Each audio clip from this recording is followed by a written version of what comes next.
What is going on, guys? I am back with another My Hero volume review, and today I have got volumes 7 and 8. This will probably be one of the quicker volume reviews because there's not really too much in terms of content to talk about within these two volumes. This cover, outstanding, one of Horikoshi's best. I really like these one character covers. You see there with Todoroki. There's one of Deku, All Might, another one of Mirio. The one character covers are amazing by Horikoshi. He puts a lot more detail into the singular character as opposed to when there's like volume 4 there, which is still a good cover with loads more characters on it though.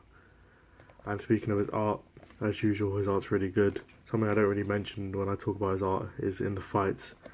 Everything's very coherent. You can see exactly what he's trying to do, because in some manga it's kind of difficult to understand what's happening within fights.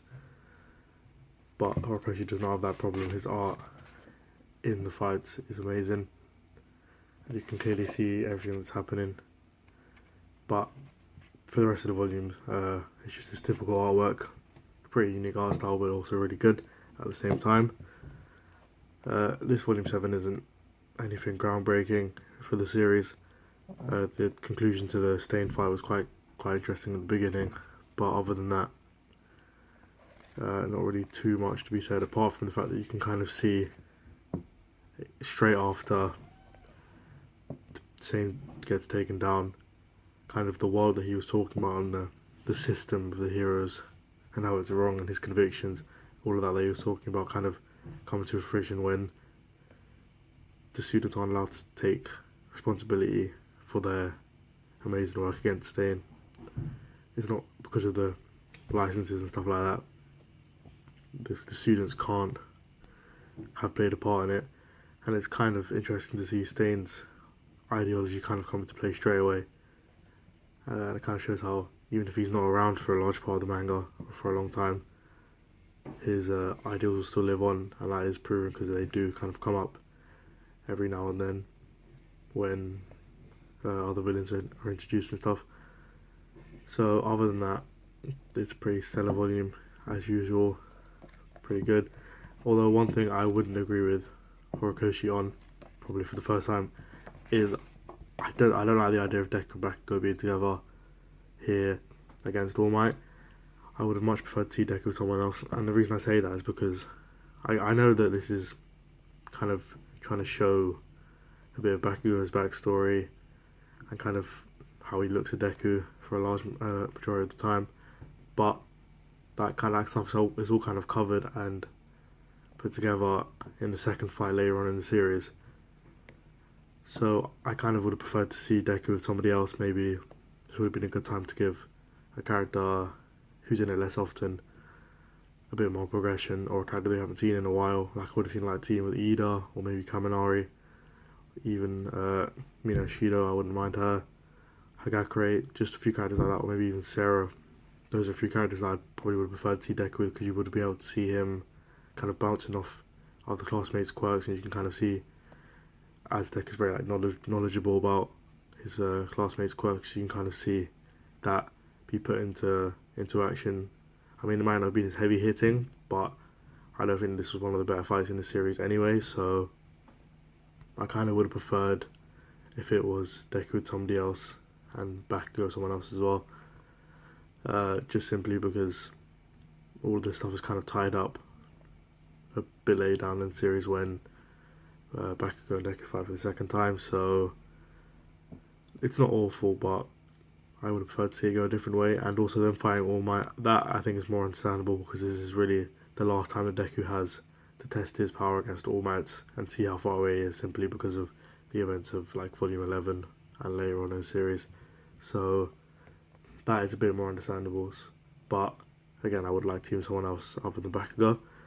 But volume 7, again, nothing groundbreaking, but quite interesting. You get the storyline of All for One and One for All, kind of the origin of that, and that was quite interesting. Probably one of the best revelations in the volume. And then 8 kind of continues that trend. 7 and 8 aren't really, like I said, the most groundbreaking, but they do just cover some stuff that needed to be covered at some point in the series. Again, with the Bakugo Deku versus All Might, like I said, I'm not the biggest fan of it, but it was still quite enjoyable, and it's nice to see that they both qualified at the end as well. Kind of just continues their character progression, but again, another problem with the fight is that it doesn't really do much for their general dynamics. Never like Bakugo brings this up or Deku brings it up. Nothing much really happens within this, which changes their kind of outlook to each other. That happens so much more. Kind of that happens in the fight that I'm talking about later in the series.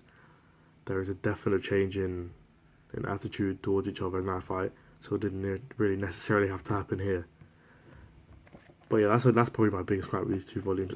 Other than that, there's nothing too much wrong with them. But in this whole end of year exam things, I think the best characters, one of them is definitely Momo, her kind of conquering her fear of being useless and her being coming in on recommendations for no reason. I think that her arc or her fight with Todoroki is really good, or her and Todoroki fighting, and how she kind of took charge and used her intellectual side to defeat Eraserhead. Mineta, again, one of those characters who's not just, I guess, a Joe character in this volume, because he does very well against Midnight and basically saves Zero in the exam. And I also liked Asuya and Tokiyami's fight. That was another interesting one. So I think those were probably the three best fights that took place. And then other than that, in this volume you've got the conversation between Shigaraki and Deku. And like I said before, I really like a shonen manga that can reel you into his conversations.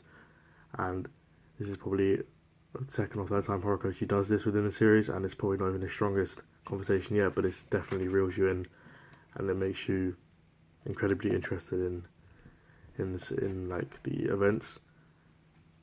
I think that Shigaraki's character kind of gets you learn a bit more about Shigaraki just based off this conversation. And I'm a fan of Shigaraki, and I think that kind of helps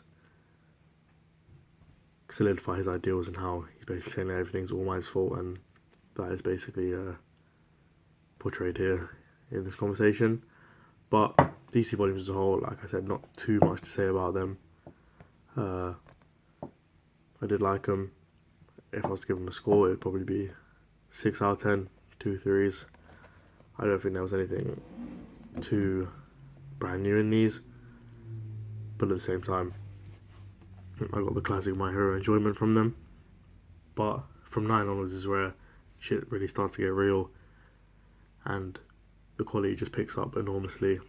9 and 10, some of the best volumes in the series as a whole, and I can't wait to do the review for them. 18 comes out at some point next week, so I'm trying to get these volume reviews done by then, so I can review 17 and 18 at some point next week or the week after. But anything My Hero you want to talk about, let me know. Other than that, have a great day, and peace.